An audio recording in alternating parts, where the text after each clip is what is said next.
Assalatu wassalamu ala Rasulillah wa ala alihi wa sahbihi wa man tabi'ahum bi ihsanin ila yaumiddin. Asyhadu an la ilaha illallah wahdahu la syarikalah wa asyhadu anna Muhammadan abduhu wa rasuluh alladzi la nabiyya ba'dah. Qala Allah Ta'ala, a'udzu billahi minasyaitonir rajim.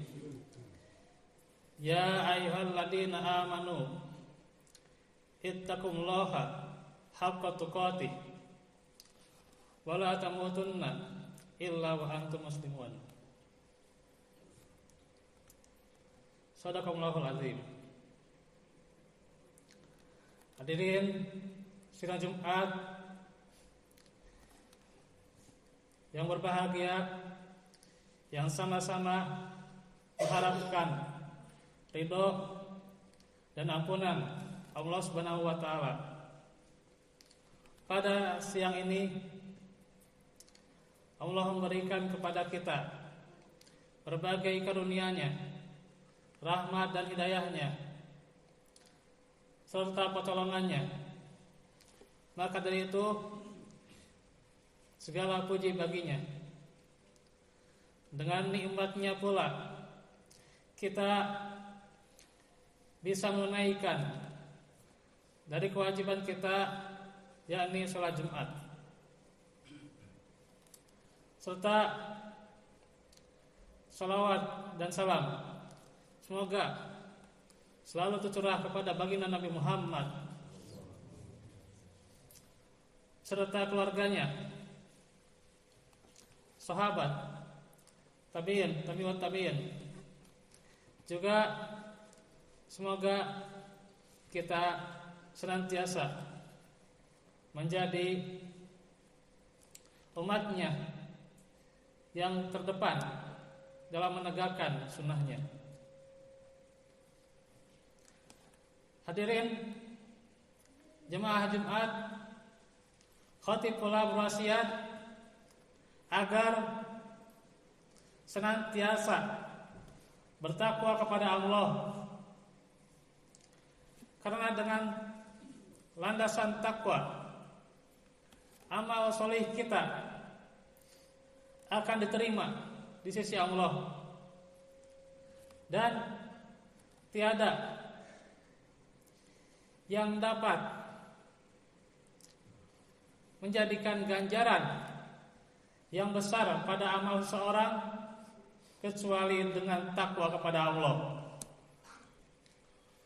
Maka dari situlah kita wajib untuk senantiasa bertakwa kepadanya, agar amal kita diterima dan menjadi hambanya yang menghuni surganya kelak. Hadirin jemaah Jumat, bahwasanya sifat tawadhu merupakan teladan dari para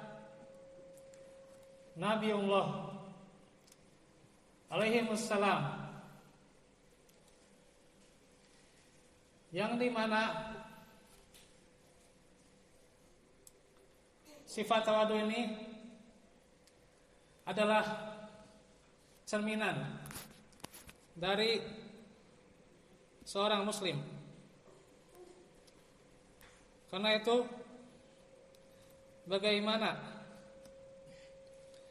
seorang mukmin itu cerminan bagi mukmin yang lain, dan Rasulullah telah memperkenalkan kepada kita sifat tawadhu. Beliau berakhlak mulia. Maka mula-mula para sahabat menyontoh beliau, perilaku serta sifat-sifat ketinggian beliau, yang salah satu sifatnya adalah sifat tawadhu. Dan sifat tawadu adalah salah satu cara untuk membersihkan jiwa. Tazkiyatun nufus dengan sifat tawadu. Karena lawan dari kesombongan itu adalah sifat tawadu. Dan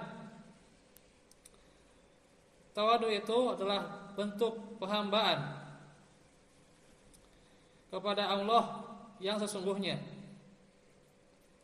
Karena itu ketika seseorang mempunyai sifat kedengkian, kesombongan, maka obatnya adalah sifat tawadu. Secara etimologi, tawadu berasal dari kata tawadu'a, yatawada'u, yang artinya adalah merendahkan diri, merendahkan hatinya, yaitu sifat tawadu merendahkan dirinya pada tempatnya yang layak, bahwa dirinya adalah sama-sama seorang hamba Allah, bukanlah dirinya yang mempunyai kelebihan tertentu, keunggulan tertentu, kehebatan tertentu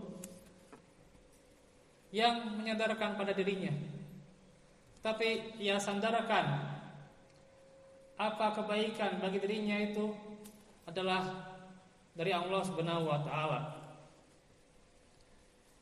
Karena itu sifat tawadu merupakan ciri khas sifat ibadur rahman. Di dalam surah Al-Furqan Allah taala berfirman bahwa ibadur rahman itu yang sunnah alal ardi haunan, orang yang senantiasa berjalan di muka bumi dengan merendahkan hatinya. Itulah sifat orang yang hamba Allah, yang maha pengasih. Karena itu sifat yang mesti ada pada diri seorang mukmin. Sedangkan tawadu menurut Imam Al-Ghazali rahimahullah, tawadu itu adalah mengeluarkan kedudukanmu atau kita menganggap orang lain lebih utama pada diri kita. Karena pada hakikatnya tawadu itu sesuatu yang timbul karena melihat kebesaran Allah dan terbukanya sifat-sifat dan perilaku yang mulia dari sifat tawadu.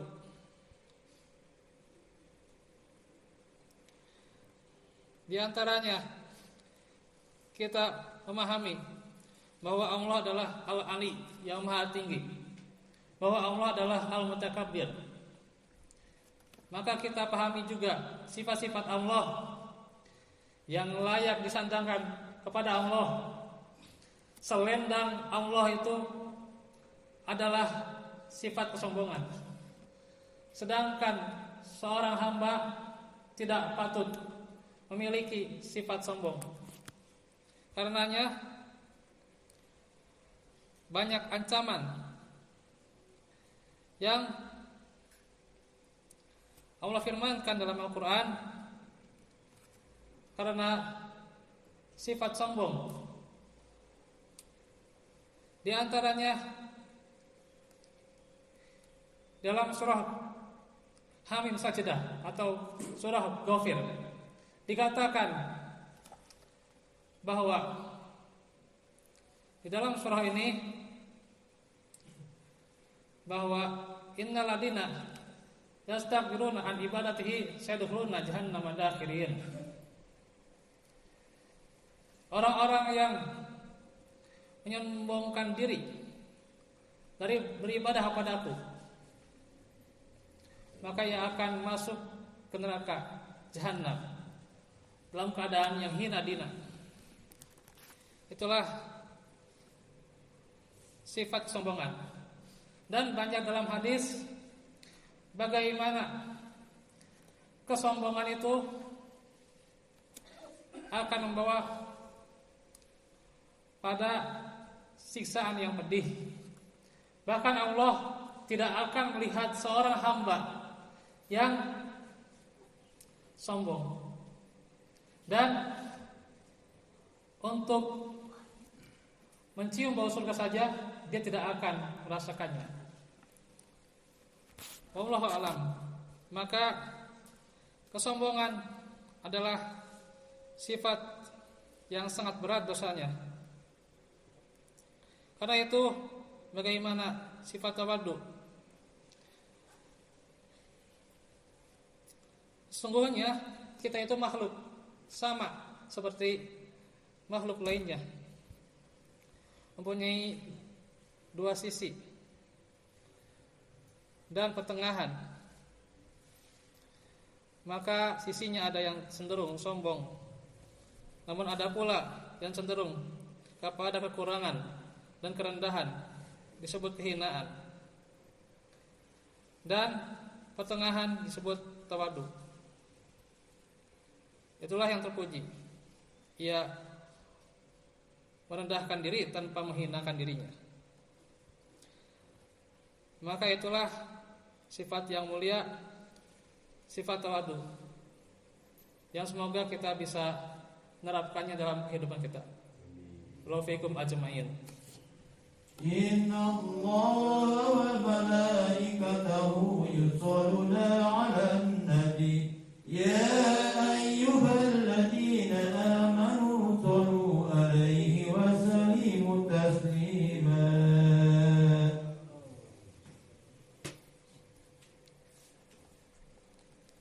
Alhamdulillah alladzi arsala rasulahu bil huda wa dinil haq liyudhhirahu 'alad dini kullih wa kafa billahi wakila.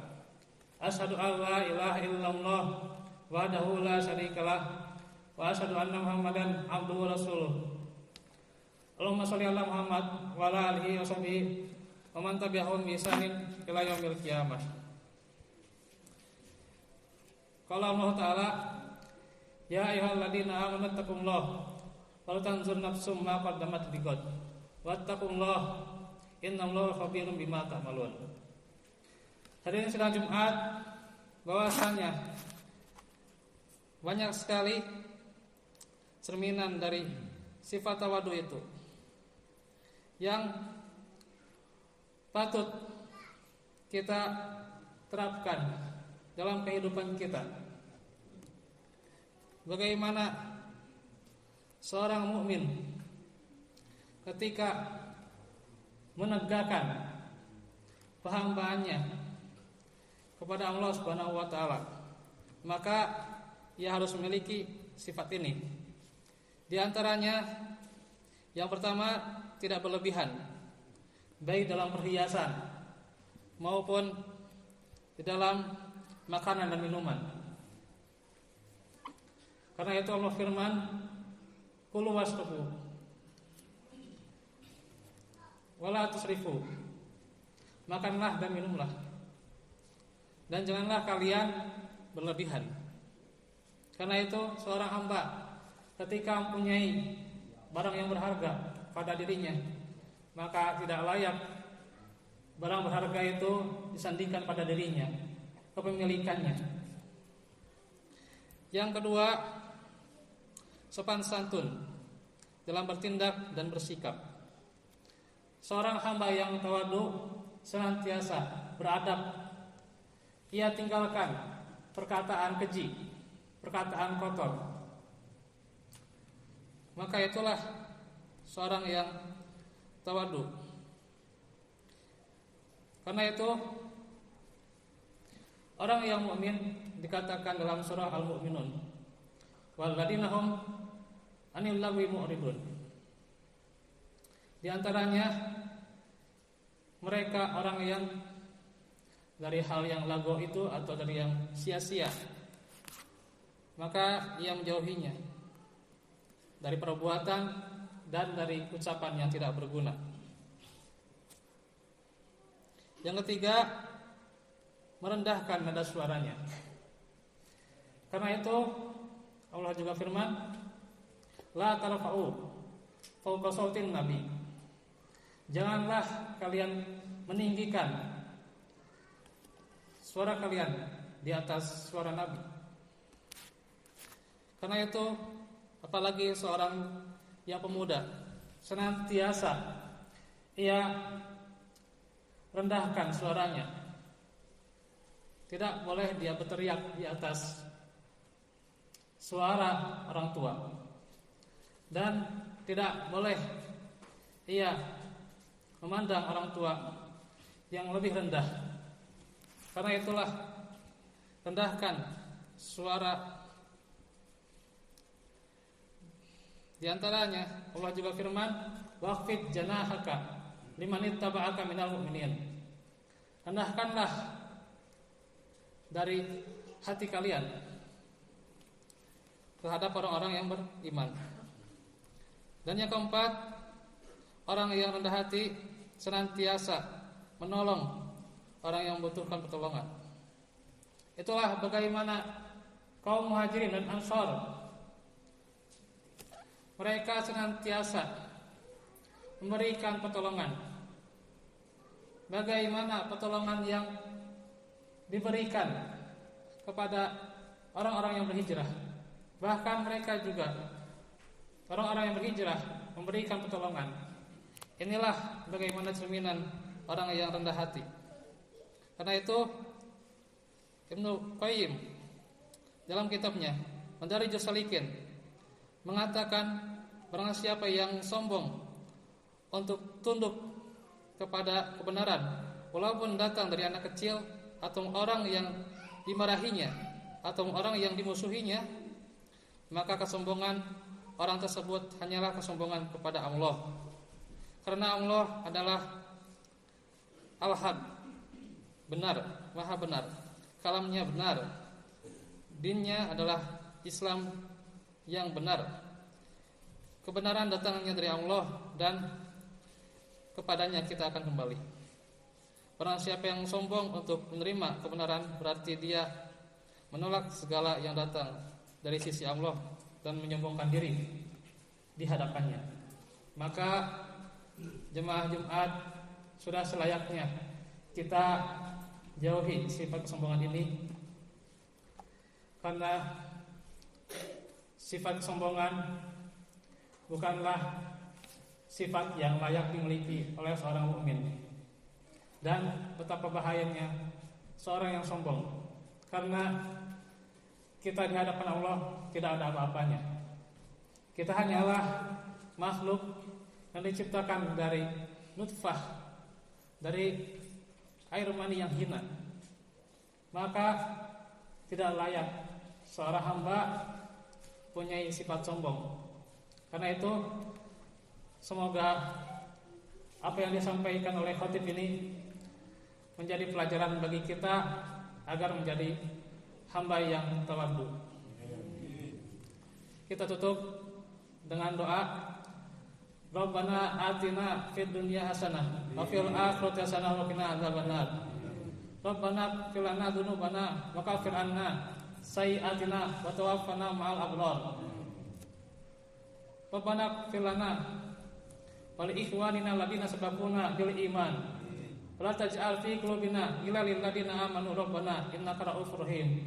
Allahumma aslih li dunya allati huwa ismatu amri. Sahli dunya allati fiha ma'ashi. Wasihli akhirati allati ilaiha ma'adi. Waj'al hayata ziyadatan li fi kulli khair. Wal mauta rahatan li min kulli syarr. Allahumma rahmataka arju fala takilni ila nafsi tarfata ain. Wasihli sa'ni kullahu la ilaha illa anta. Rabbana atmim lana nurana waghfir lana innaka ala kulli syai'in qadir. Wa tub alaina innaka antat tawwabur rahim. Rabbana atina fid dunya hasanah wa fil akhirati hasanah wa qina adzabannar. Subhanaka Allahumma wa bihamdik asyhadu an la ilaha illa anta astaghfiruka wa atubu ilaik. Wa la'afu minkum. Wassalamualaikum warahmatullahi wabarakatuh.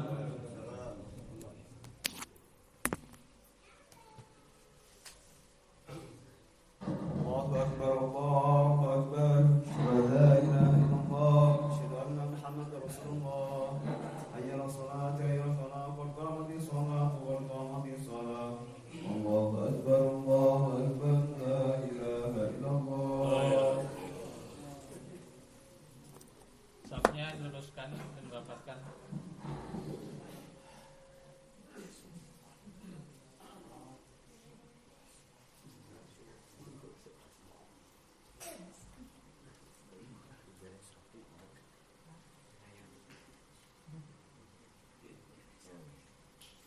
Allahu Akbar.